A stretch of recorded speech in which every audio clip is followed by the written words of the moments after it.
Hello बच्चों, मैं आपका गणित शिक्षक कमलेंद्र हूँ। आज हम लोग कक्षा 10 गणित के अध्याय 1 वास्तविक संख्याएं के अंतर्गत परिमेय संख्याओं के दशमलव प्रसार के बारे में जानकारी प्राप्त करेंगे। परिमेय संख्याओं के दशमलव प्रसार या तो शांत होते हैं या अशांत आवर्ती होते हैं। यदि परिमेय संख्याओं के दशमलव प्रसार शांत दशमलव प्रसार होते हैं या अंग्रेजी में कहें कि टर्मिनेटिंग डेसिमल एक्सपेंशन होते हैं, तो यहाँ पर हमें शांत शब्द का अर्थ समझने का प्रयास करना चाहिए। शांत का अर्थ होता है कि ऐसा दशमलव प्रसार जिसमें दशमलव के बाद कुछ निश्चित या परिमित संख्या में अंकों के आने के बाद दशमलव प्रसार का अंत हो जाता है, या ये कहें कि दशमलव के बाद निश्चित या परिमित संख्या में अंक होते हैं। ऐसे दशमलव प्रसार में यदि हम ऐसे कुछ उदाहरण लें, जो ऐसी कुछ परिमेय संख्याएं लें जिनके दशमलव प्रसार शांत हैं, तो उनमें हम 0.375, 0.104, 0.0875, 23.3408 आदि को ले सकते हैं। ये संख्याएं आपकी किताब में भी उदाहरण के तौर पर ली गई हैं। आप इन्हें वहाँ भी देख सकते हैं, अपनी किताब में भी देख सकते हैं। 0.375 को हम भिन्नों के रूप में लिखने के लिए, आप जानते हैं, पहले से ही इससे परिचित हैं कि कैसे हम दशमलव वाली संख्याओं को भिन्नों के रूप में लिखते हैं। सबसे पहले हम दी गई दशमलव भिन्न को या दशमलव के रूप में लिखी गई संख्या को अंश के रूप में लिख लेते हैं। इसके पश्चात बटे की लाइन खींचते हैं और अंश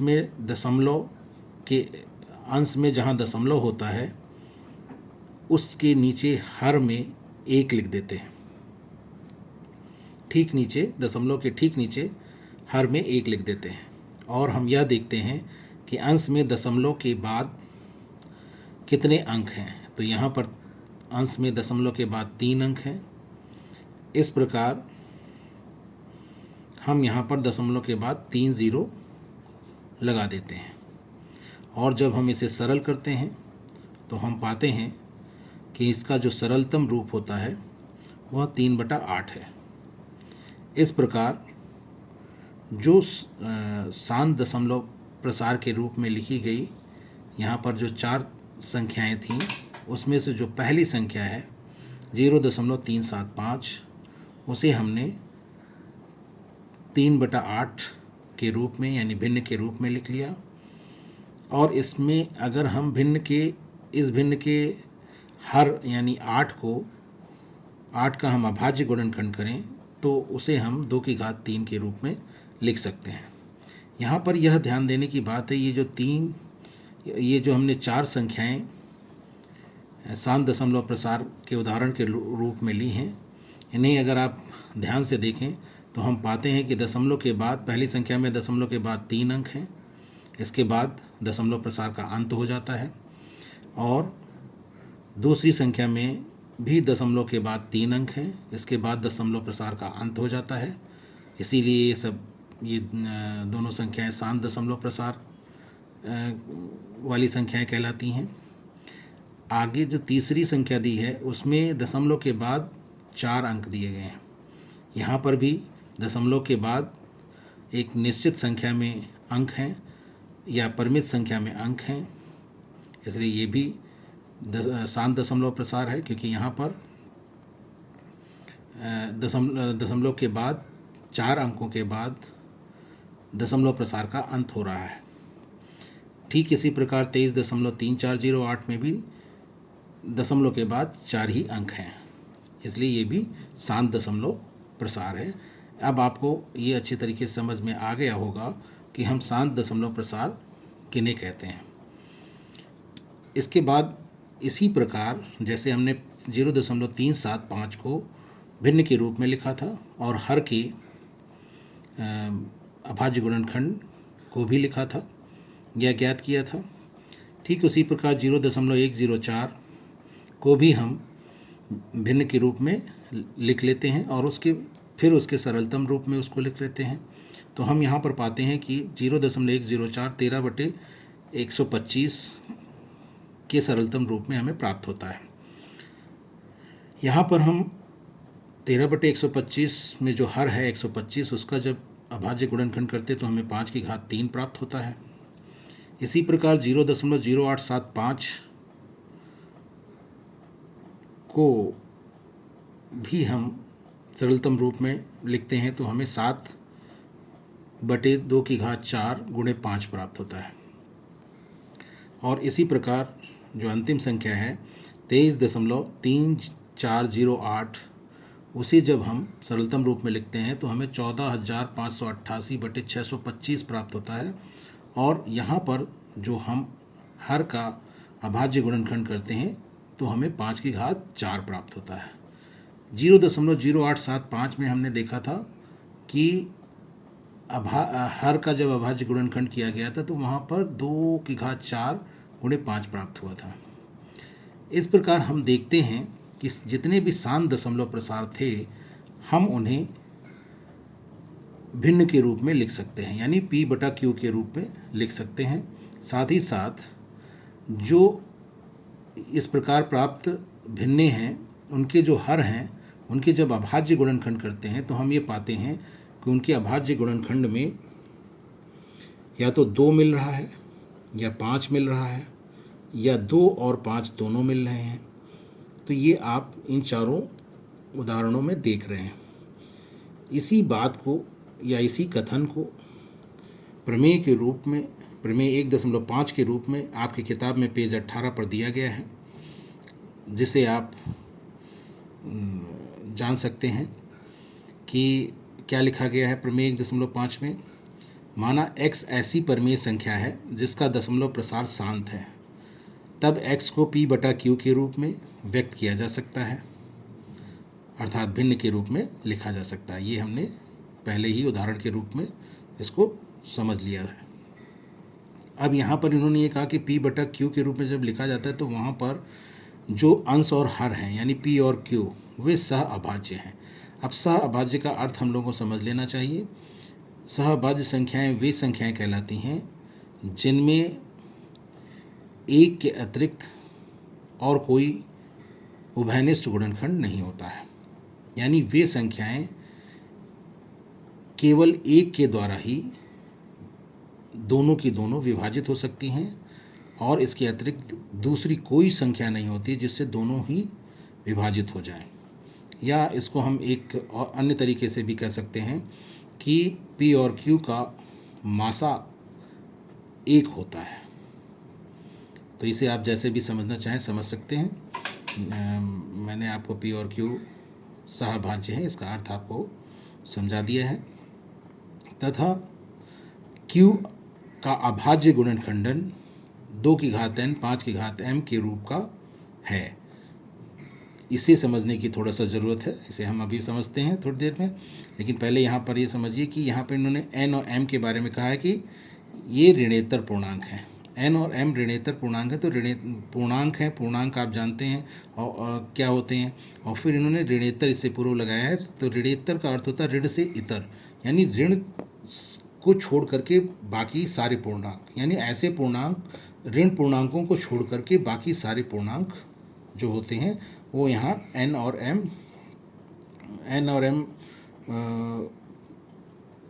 ऋण पूर्णांकों को छोड़कर कुछ भी हो सकते हैं। अब ऋण पूर्णांकों में अगर ऋण पूर्णांक को हम छोड़ देते हैं तो कैसे पूर्णांक बचते हैं?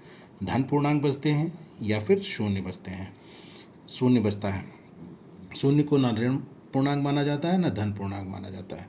इसलिए हम यहाँ पर कहेंगे कि अगर ऋण पूर्णांक को छोड़ दें तो n और m का मान शून्य भी हो सकता है और कोई धन पूर्णांक भी हो सकता है। अब 2 की घात n 5 की घात m के रूप का जो अभाज्य गुणनखंडन होगा वो 3 रूपों का हो सकता है। इसे आप यहाँ पर समझ सकते हैं। देखिए मैंने यहाँ पर लिखा है 2 की घात n 5 की घात m, इसे 3 रूपों में दिखाया। जो सबसे पहला रूप है उसमें देखिए लिखा हुआ है 2 की घात n 5 की घात m। इस रूप का आपको दिखेगा, जब भी हर का अभाज्य गुणनखंडन करेंगे तो इस रूप में अभाज्य गुणनखंड आपको दिखेगा। ये स्थिति तब होती है जब n 0 के बराबर नहीं होता है, साथ ही साथ m भी 0 के बराबर नहीं होता है। तब हमें 2 की घात n और 5 की घात m के रूप का अभाज्य गुणनखंड मिलता है। और एक इस रूप का भी मिल सकता है, यानी 2 की घात n के रूप का भी मिल सकता है। 2 की घात n के रूप में 2 की घात n 5 की घात m कब मिलेगा? जबकि n 0 के बराबर ना हो और साथ ही साथ m 0 के बराबर हो। और जब m 0 के बराबर हो जाएगा तो आप जानते हैं इस 2 की घात n 5 की घात m में अगर m 0 हो गया तो 5 की घात m क्या बन जाएगा? 5 की घात 0 बन जाएगा। और हम जानते हैं कोई भी संख्या हो अगर उसकी घात 0 होती है तो उसका मान 1 होता है। इसलिए हम यहाँ पर 5 की घात m की जगह 1 लिख सकते हैं। तो जब हम यहाँ पर 5 की घात m की जगह 1 लिखेंगे तो 2 की घात n गुणे 1 हो जाएगा और उस स्थिति में हमको 2 की घात n ही प्राप्त होगा। इसलिए हमें कभी कभी जो अभाज्य गुणनखंड होता है 2 की घात n के रूप में मिलता है। एक तीसरा रूप 2 की घात n 5 की घात m का तब बनता है जब हमारे पास वो देखने में आपको 5 की घात m की तरह का दिखेगा, और ये तब होगा जब n 0 के बराबर होगा और m 0 के बराबर नहीं होगा। ऐसी स्थिति में जब n 0 के बराबर होगा तो आप यहाँ पर देखिए 2 की घात n जो होगा वो 2 की घात 0 हो जाएगा, अर्थात 2 की घात n बराबर 2 की घात 0 और 2 की घात 0 का मान 1 हो जाएगा। ऐसी स्थिति में 2 की घात n गुणे 2 की घात n आपका 1 हो जाएगा, तो 1 गुणे 5 की घात m हो जाएगा और 5 की घात m की जब 1 से गुणा होगी तो उस स्थिति में आपको 5 की घात m प्राप्त होगा। यानी जो यहाँ पर प्रमेय 1.5 है उसमें जो q यानी हर का जो अभाज्य गुणनखंडन है 2 की घात n 5 की घात m के रूप का कहा गया है कि होता है। तो इसका मतलब ये है कि इन तीनों रूपों में से किसी भी रूप का हर आपको प्राप्त हो सकता है। तो ये आपको ध्यान रखना है। अब इसके बाद जो प्रमेय 1.5 है उसका विलोम भी है, यानी उल्टा कथन भी इसका सत्य है। उल्टा कथन कैसे? कि क्योंकि प्रमेय 1.5 में आपको ये दिया गया था कि एक ऐसी परमेय संख्या है x, एक ऐसी परमेय संख्या है जिसका दशमलव प्रसार शांत है, और उस स्थिति में हमें ये प्राप्त हुआ था कि q का अभाज्य गुणनखंडन जो है 2 की घात n 5 की घात m के रूप का होगा, जहाँ n और m ऋणोत्तर पूर्णांक हैं। इसी कथन को प्रमेय 1.6 में लिखा गया है, जो कि आपकी किताब में पेज 19 पर है। वो वास्तव में प्रमेय 1.5 का विलोम है। कैसे विलोम है? देखिए यहाँ पर x एक परमेय संख्या आपको दी गई है जो कि p बटा q के रूप में है, आप इसे मान सकते हैं p बटा q के रूप में। और यहाँ ऐसी इस स्थिति में यह भी दिया हुआ है कि जो हर q है वो 2 की घात n 5 की घात m के रूप का है। यानी यहाँ पर प्रमेय 1.5 में जो निष्कर्ष निकल रहा था बाद में, उसको वो यहाँ पर हमें पहले से पता है। और इसके बाद उन्होंने कहा जहाँ n और m ऋणोत्तर पूर्णांक हैं, यही चीज़ हमको प्रमेय 1.5 में निष्कर्ष के रूप में बाद में प्राप्त हुई थी, और वो चीज़ यहाँ पर दी हुई है। और यहाँ पे फिर बाद में कहा गया निष्कर्ष के रूप में कि तब x यानी परमेय संख्या x का दशमलव प्रसार शांत होता है। तो यहाँ पर हम देख रहे हैं कि जो प्रमेय 1.5 में दिया हुआ था वो यहाँ पर निष्कर्ष के रूप में है, और जो यहाँ पर निष्कर्ष था वो यहाँ पर दिया हुआ है। तो इसीलिए हम प्रमेय 1.5 के विलोम के रूप में प्रमेय 1.6 को समझ सकते हैं। अब अगर हम बात करें कि जब प्रमेय संख्याओं का दशमलव प्रसार अशांत और आवर्ती होता है, यानी अशांत आवर्ती दशमलव प्रसार होता है, ऐसे में अंग्रेजी में हम इसको कहते हैं नॉन टर्मिनेटिंग और रिपीटिंग डेसिमल एक्सपेंशन। इस यहाँ पर अशांत शब्द का प्रयोग किया गया है। अशांत का अर्थ होता है जो शांत ना हो, यानी जब दशमलव प्रसार का अंत ना हो रहा हो, कुछ निश्चित या परिमित अंकों के बाद अंत ना हो रहा हो, यानी लगातार अंक आते जा रहे हों दशमलव के बाद, वो ख़त्म ही ना हो रहे हों, तो उस स्थिति में हम अशांत शब्द का प्रयोग करते हैं। इसीलिए यहाँ पर हम ये समझ लें कि ये ऐसा दशमलव प्रसार होगा जिसमें दशमलव के बाद अंक आते ही जाएंगे और ख़त्म नहीं होंगे, उनका अंत नहीं होगा कभी। इसीलिए हमने यहाँ अशांत शब्द का प्रयोग किया है। दूसरा शब्द इसमें आ रहा है आवर्ती। आवर्ती का अर्थ भी हम समझ लें कि ऐसा दोहराव या ऐसी पुनरावृत्ति जो एक निश्चित समयांतराल के बाद, एक निश्चित अंतराल के बाद जिसमें दोहराव होता है, और यहाँ पर दोहराव अंकों का होता है, या अंक समूह, या तो एक अंक का होगा या अंक के समूह का होगा। तो ऐसी स्थिति में हमें ये ध्यान रखना है, इन अंक या अंक समूहों का जो दोहराव होता है वो एक निश्चित अंतराल पर होता है। इसीलिए यहाँ पर आवर्ती शब्द का प्रयोग किया गया है।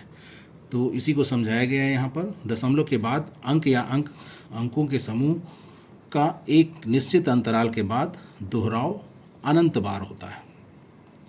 इसीलिए हम यहाँ पर अशांत आवर्ती दशमलव प्रसार कहते हैं। इसके उदाहरण के रूप में अगर हम देखें तो यहाँ पर 1/3 लिया गया है। 1/3 को जब हम दशमलव प्रसार निकालते हैं और उसे लिखने का प्रयास करते हैं तो हम पाते हैं कि वह 0.333 ऐसे करके आता जाता है। ये अनंत बार आता है, यानी हम इसे लिखना चाहें तो हम लिखते रहेंगे, लेकिन हमारी उम्र बीत जाएगी, हम इसे पूरा तब भी नहीं लिख पाएंगे। तो ये अनंत बार आता है। और इसी को हम जब संक्षिप्त रूप में लिखते हैं, संक्षेप में लिखते हैं, तो हम लिखते हैं 0.3 बार। ये ऊपर एक रेखा खींच देते हैं और उस अंक के ऊपर खींचते हैं या उस अंक समूह के ऊपर खींचते हैं जिनका दोहराव हो रहा होता है, जिनकी पुनरावृत्ति हो रही होती है। तो यहाँ पर 3 की पुनरावृत्ति हो रही है, 3 बार बार आ रहा है, इसीलिए हम 3 के ऊपर यहाँ पर एक रेखा खींच देते हैं, जिसे हम अंग्रेजी में बार कहते हैं। तो यहाँ इसको पढ़ते हैं हम 0.3 बार। ऐसे ही अगर हम 10/3 परिमेय संख्या को लें और उसे दशमलव के रूप में लिखें तो हम पाते हैं 3.333 ऐसे करके आता है, जिसे हम संक्षिप्त रूप में 3.3 बार लिखते हैं।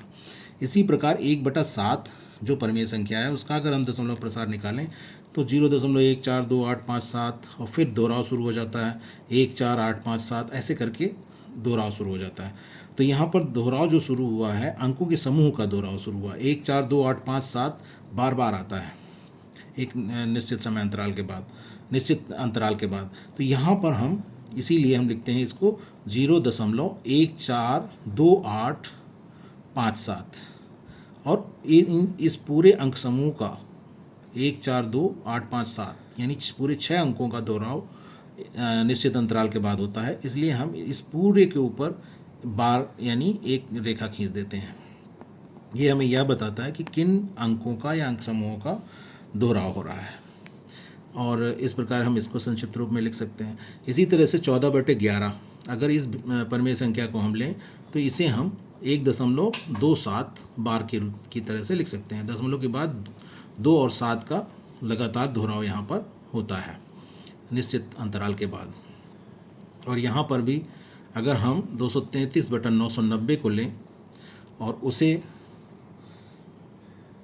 उसका दशमलव प्रसार ज्ञात करें तो हम पाते हैं कि वह 0.235 बार के बराबर, यानी यहाँ पर बार जो लगा हुआ है वो 3-5 के ऊपर है, यानी यहाँ पर 3-5 इन दोनों ही अंकों का बार बार दोहराव होता है निश्चित अंतराल के बाद। तो इस प्रकार 233/990 को हम इस प्रकार से दशमलव प्रसार के रूप में लिख सकते हैं। ये अशांत आवर्ती दशमलव प्रसार है, क्योंकि ये ख़त्म ना होने वाला दशमलव प्रसार है, साथ ही साथ इसमें अंक या अंक समूहों का एक निश्चित अंतराल के बाद दोहराव हो रहा है। अब यहाँ पर हम अगर 990 जो हर है उसका जब हम अभाज्य गुणनखंड करते हैं तो हम पाते हैं 11 × 3 की घात 2 × 2 × 5। तो हम अगर यहाँ पर परिमेय संख्याओं के हर को देखें जो कि जिनके दशमलव प्रसार हम यहाँ पर जितनी भी हमने परिमेय संख्याएं ली हैं उनके दशमलव प्रसार अशांत और आवर्ती हैं। साथ ही साथ अगर हम ये भी देखें कि इनके जो हर हैं उनके अभाज्य गुणनखंड अगर हम करें तो हम उनमें क्या पाते हैं। तो हम यहाँ पे 1/3 में देखें तो 3 को पाते हैं अभाज्य गुणनखंड के रूप में, 10/3 में 3 है, 1/7 में 7 है अभाज्य गुणनखंड के रूप में, 14/11 में 11 है अभाज्य गुणनखंड के रूप में, और 233/990 में 11 गुणे 11 है, 3 है, 2 है, 5 है। तो हम यहाँ पाते हैं कि जब अशांत आवर्ती दशमलव प्रसार है तो उस स्थिति में हमें केवल 2 नहीं मिल रहा है अब हर में अभाज्य गुणनखंड के रूप में, और ना ही केवल 5 मिल रहा है अभाज्य गुणनखंड के रूप में हर में, और साथ ही साथ हर में अगर कहीं 2 और 5 मिल भी रहे हैं तो उनके साथ कोई अन्य अभाज्य गुणनखंड भी मौजूद है, उपस्थित है वहाँ पर। यानी जैसा कि शांत दशमलव प्रसार में था कि वहाँ पर हमें जो परिमेय संख्याएं मिलती थीं उनके हरों का जब हम अभाज्य गुणनखंड करते थे तो उसमें हमें हर के अभाज्य गुणनखंड के रूप में या तो 2 मिलता था या 5 मिलता था, या 2 और 5 दोनों मिलते थे। यहाँ पर ऐसा नहीं है। तो इसी कथन को प्रमेय 1.7 के रूप में आपकी किताब में लिखा गया है, जो कि आपकी किताब में पेज संख्या 20 पर है, आप इसे देख सकते हैं। इस कथन को इन्होंने कैसे लिखा है ये देखिए। माना x बराबर p/q एक परिमेय संख्या ऐसी है कि q का अभाज्य गुणनखंडन 2 की घात n 5 की घात m के रूप का नहीं है। जैसा कि हमने ऊपर उदाहरण में देखा कि जितनी भी परिमेय संख्याएं यहाँ पर दी गई थीं और उनके हरों को अगर हमने देखा था तो हमने ये पाया था कि वो 2 की घात n 5 की घात m के रूप के नहीं थे। यानी हर के अभाज्य गुणनखंड को जब हमने किया तो हमने ये पाया कि उन हरों के अभाज्य गुणनखंड में केवल 2 हमें नहीं मिला, ना ही केवल 5 मिला, और ना ही केवल 2 और 5 मिले। जब भी हरों का ऐसी संख्याओं के हरों का अभाज्य गुणनखंड हमने किया तो हमने ये पाया कि वहाँ पर जो है 2 की घात n या 5 की घात m के रूप का हर का अभाज्य गुणनखंड नहीं था। तो इसी चीज़ को यहाँ पर इन्होंने लिखा कि माना x बराबर p/q एक परिमेय संख्या ऐसी है कि q का अभाज्य गुणनखंडन 2 की घात n 5 की घात m के रूप का नहीं है। इस स्थिति में हमने ये देखा था कि जो भी हमें संख्याएं मिली थीं उनका दशमलव प्रसार जो था वो अशांत और आवर्ती था। तो वही चीज़ इन्होंने यहाँ पर कही है कि जब कोई परिमेय संख्या हो और उसके हर q का अभाज्य गुणनखंडन 2 की घात n 5 की घात m के रूप का ना हो, जहाँ पर n और m ऋणेतर पूर्णांक हैं, तब x का दशमलव प्रसार अशांत और आवर्ती होता है। यही हमने उदाहरण में जो संख्याएं ली थी उसमें हमने यही पाया था, और इसी कथन को प्रमेय 1.7 के रूप में दिया गया है कि जब भी कोई ऐसी हमें परिमेय संख्या मिले जिसके हर का हम अभाज्य गुणनखंड करें और वो 2 की घात n 5 की घात m के रूप का हमें प्राप्त ना हो, जहाँ n और m ऋणितर पूर्णांक हैं, अर्थात हर के अभाज्य गुणनखंड में केवल 2 न हो, केवल 5 न हो, या केवल 2 और 5 न हो, तो उस स्थिति में हम यह कहेंगे कि उस दी गई परिमेय संख्या का दशमलव प्रसार अशांत और आवर्ती होगा।